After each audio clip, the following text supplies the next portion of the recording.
নোয়াখালী বিজ্ঞান ও প্রযুক্তি বিশ্ববিদ্যালয় প্রতিষ্ঠার ২১ বছর পেরিয়ে গেলেও নির্মিত হয়নি সেন্ট্রাল ড্রেনেজ সিস্টেম। অল্প বৃষ্টিতেই জলাবদ্ধ হয়ে পড়ে বিশ্ববিদ্যালয়ের বিভিন্ন সড়ক, খেলার মাঠ, আবাসিক হল ও একাডেমি ভবনের আশপাশের এলাকা। পানি নিষ্কাশনের কার্যকর ব্যবস্থা না থাকায় চরম ভোগান্তিতে পড়ছেন শিক্ষার্থীরা। বিশেষ করে বিবি খাদিজা হল ও আব্দুল মালেক উকিল হলের সামনের সড়কে অল্প বৃষ্টিতেই পানি জমে। একই পরিস্থিতি দেখা গেছে কেন্দ্রীয় মসজিদের সামনের সড়কেও। পানি নামার পর্যাপ্ত ব্যবস্থা না থাকায় বৃষ্টির পর দীর্ঘ সময় ধরে সড়কগুলো পানিতে ডুবে থাকে। ড্রেনেজ সিস্টেম না থাকার কারণে আমাদের শান্তিনিকেতনে পানি জমে, তারপর একাডেমিক ২ এর সামনে পানি জমে, ১ এর সামনে পানি জমে। তো দেখা যায় এই পানিগুলো জমার কারণে পোলাপান আমরা ঠিকভাবে চলাফেরা করতে পারি না। এখন প্রশাসনের এর প্রতি কোনো সুদৃষ্টি নাই, কারণ প্রশাসন গাড়ি দিয়ে চলাফেরা করে। তাদের যে কোনো জায়গা থেকে এক জায়গা থেকে গ্যারেজ পর্যন্ত যাইতে হলে গাড়ি যায়, তারা গাড়ি দিয়ে একদম প্রশাসনিক ভবনের সামনে নামে। এই কারণে তাদের এটার প্রতি কোনো সুদৃষ্টি নাই। শিক্ষার্থীদের ভাষ্য, প্রতিষ্ঠার ২১ বছর পরও বিশ্ববিদ্যালয়ে একটি কার্যকর সেন্ট্রাল ড্রেনেজ সিস্টেম না থাকা অত্যন্ত দুঃখজনক।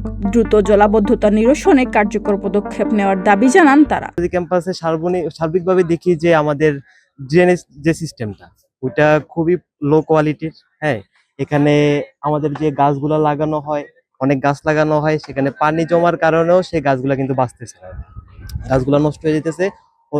ড্রেনেজ সিস্টেমটা কোনো সংস্করণ করতেছে না। পানি জমে থাকার কারণে চারপাশে এগুলা থেকে মশার তৈরি হয়, যা আমাদের পরবর্তীতে মানে প্রচুর হলে মশা, যার কারণে আমাদের পড়তে অসুবিধা হয়। এছাড়া হল প্রশাসন এরা তো গাড়ি দিয়ে আসে যায়, দেখে চলে যায়, কিন্তু আমরা সাধারণ শিক্ষার্থী যারা, তাদের আসলে মানে অসুবিধার কোনো শেষ নেই। এ বিষয়ে বিশ্ববিদ্যালয়ের উপাচার্য অধ্যাপক ডক্টর গোলাম রব্বানী বলেন, বিশ্ববিদ্যালয়ের জন্য ৫০ বছরের মাস্টার প্ল্যান তৈরির কাজ চলছে। এতে সেন্ট্রাল ড্রেনেজ সিস্টেমও রাখা হয়েছে। তবে মাস্টার প্ল্যান বাস্তবায়নের আগেই প্রয়োজন অনুযায়ী পানি যাতে না জমে থাকে, সেজন্য এখন থেকেই যথাযথ ব্যবস্থা গ্রহণ করা হবে।